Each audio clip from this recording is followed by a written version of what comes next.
మళ్ళా boom boom బిర్లు వస్తాయి, boom boom బిర్లు వస్తాయి. దాంతో పాటు మళ్ళీ ఒకటి ఏదైనా గవర్నమెంట్ తాకట్టు పెట్టాల్సి వస్తుంది.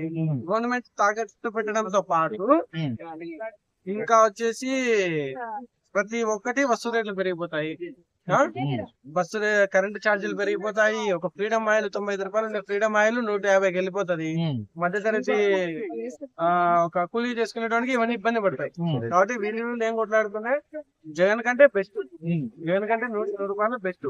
కాబట్టి చిన్న చిన్న మిస్టేక్లు ఏమున్నా కూడా దాన్ని మనమే సర్ది చేయాలి. తప్పు పట్టకుండా సర్ది చేసి ఇంకోసారి ఆ ప్రభుత్వం రాకుండా ఈ ప్రభుత్వం నిలబెట్టుకోవాల్సిన బాధ్యత మనకు ఉంది. ఇప్పుడు డిప్యూటీ సీఎం గా ఉంటేనే ఇంత మంచి పేరు సంపాదిస్తున్నాడు కదా, ఒకవేళ సీఎం అవుతే ఇంక ఇట్లా ఉంటుంది. అది మనం చెప్పేది కాదు, అది కాలం నిర్ణయిస్తారు. మనం చేసే మంచి పనులు నిర్ణయిస్తాయి, ప్రజల ఆలోచనలు నిర్ణయిస్తాయి. అంతేగాని టీడీపీలో నలుగురు కార్యకర్తలు లోకేష్ సీఎం చేయాలంటే సీఎం కాదు లోకేష్. అలాగే జనసేన పార్టీలో కార్యకర్తలు నలుగురు పవన్ కళ్యాణ్ సీఎం చేయాలంటే సీఎం కాలేడు పవన్ కళ్యాణ్.